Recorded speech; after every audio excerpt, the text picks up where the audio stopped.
हैदराबाद के ARK-पुरम डिवीजन के NTR नगर में कुछ दिनों से पानी की कमी से आवाम परेशान है। विधायक सबिता इंद्र रेड्डी ने कहा, पिछली BRS सरकार में पानी का मसला नहीं था, लेकिन जब से कांग्रेस की सरकार आई है, लोगों को पानी के मसलों से सख्त परेशानी का सामना है। हैदराबाद में सिर्फ पानी के टैंकों का सहारा है। उन्होंने इस बात पर गुस्सा जाहिर किया कि सरकार आवाम के साथ लापरवाही का निजाम रख रही है। उन्होंने सरकार से कहा, अगर NTR नगर के लोगों के पीने के पानी के मसलों का हल एक हफ्ते में नहीं किया गया तो हम बड़े पैमाने पर सरकार के खिलाफ प्रोटेस्ट शुरू करेंगे। हैदराबाद से मोहम्मद कलीम कादरी की रिपोर्ट।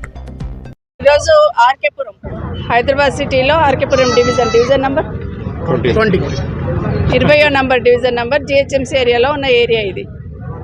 గత 10 సంవత్సరాల నుండి మంచినీటి సమస్య లేకుండా ప్రతి బస్తీలో ప్రతి కాలనీలో ప్రాబ్లం లేకుండా చూసుకోవడం జరిగింది. కానీ ఈ 1 ఇయర్లో రంజాన్ కన్నా ఒక వారం రోజుల ముందు నుండి ప్రతి ఒక్కరికి కూడా వాటర్ ప్రాబ్లం వచ్చిందని మొన్న జల్పల్లిలో కానీ ఇక్కడ కానీ చూస్తూ ఉంటే ప్రతి దగ్గర కూడా వాటర్ ప్రాబ్లం అనేది వచ్చింది. మరి అదే ఆఫీసర్స్ ఉన్నారు, అదే వాటర్ లైన్స్ ఉన్నాయి, తేడా ఏం లేదు.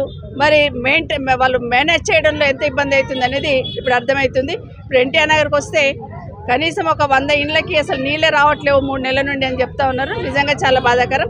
అధికారులకు ఇప్పుడు ఆదేశాలు ఇవ్వడం జరిగింది. ఖచ్చితంగా పైన హైయర్ ఆఫీసర్స్ దృష్టి తీసుకెళ్ళి వాటర్ ప్రాబ్లం లేకుండా చూసుకోవాల్సిన బాధ్యత ఉంది. కర్మ ఏంటంటే హైదరాబాద్ సిటీలో ఏ మూల చూసినా కూడా వాటర్ ట్యాంకులే తిరుగుతున్నాయి. గతంలో కేసీఆర్ గారు ఉన్నప్పుడు మిషన్ భగీరథ ద్వారా మొత్తం కూడా అటు గ్రామాలలో కానీ పట్టణాలలో కానీ డ్రింకింగ్ వాటర్ ప్రాబ్లం లేకుండా ఒక యాక్షన్ ప్లాన్ తీసుకొని సమస్య సాల్వ్ చేయడం జరిగింది. కానీ 10 సంవత్సరాల తర్వాత కేసీఆర్ గారు పోయిన తర్వాత ఈ 1 సంవత్సరంలోనే మార్పు తీసుకొస్తామన్న కాంగ్రెస్ పార్టీ స్పష్టమైన మార్పు తీసుకొచ్చింది. అసలు GHMC ఏరియాలో డ్రింకింగ్ వాటర్ ప్రాబ్లం లేకుండా వాటర్ ట్యాంకులకు ఆస్కారం లేకుండా కేసీఆర్ గారి పాలన జరిగింది.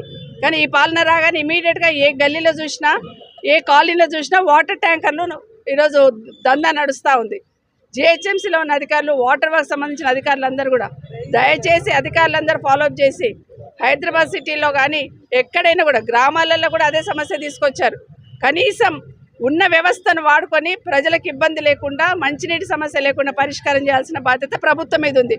కానీ ఉల్కరు పలకరు, వాళ్ళకి బాధ్యత లేదన్నట్టే వదిలేస్తారు. ఇక్కడ ఉన్న ముఖ్యమంత్రి గారి చేతుల్లోనే మున్సిపల్ అడ్మినిస్ట్రేషన్ డిపార్ట్మెంట్ ఉంది. మరి మంచినీళ్ళ సమస్య వస్తుందంటే బాధ్యతగా సాల్వ్ చేయాల్సిన అవసరం ఉందా లేదా? గౌరవ ముఖ్యమంత్రి గారు ఒక్కసారి ఆలోచించండి. నీళ్ళకి హైదరాబాద్ నడబడినా అయ్యో రామా నీళ్ళు కావాలని ఏడుస్తున్నారు ప్రజలు. మరి ముందున్న నీళ్ళు ఇప్పుడు ఎందుకు రావట్లేదు? ఇది మీ వైఫల్యం కాదా అని ముఖ్యమంత్రి గారిని అడుగుతున్నారు. ఇప్పటికైనా రివ్యూ చేసుకొని సమస్య సాల్వ్ చేయమని కోరుతున్నాను. అంటే అధికారులకైతే చెప్పాను, ఒక వారం రోజులు టైం ఇవ్వమన్నారు. వారం రోజులు చూస్తాము, వారం రోజులు చూసి సాల్వ్ అయితేనే సరిపోయాయి. లేదంటే పెద్ద ఎత్తున అధికారులను నిలదీయాల్సిన అవసరం ఉంటుంది. గౌరవ ముఖ్యమంత్రి గారు ఇప్పటికైనా ఆలోచించండి. భూముల అమ్మడం మీద ఉన్న శ్రద్ధ ప్రజా సమస్యల మీద లేనట్టు అనిపిస్తుంది మీకు. దయచేసి హైదరాబాద్ నడిబొడ్డున మంచినీళ్ళు కావాలని బాధపడుతున్నారు ప్రజలందరూ. దాని గురించి ఆలోచించండి. ఉన్న నీళ్ళను వాడుకోవడానికి వస్తలేదు, ఉన్న వ్యవస్థను వాడుకోవడానికి రావట్లేదు. గతంలో ఎప్పుడు లేని సమస్య ఇప్పుడు ఎందుకు వస్తుందంటే ఇది ప్రభుత్వ వైఫల్యం.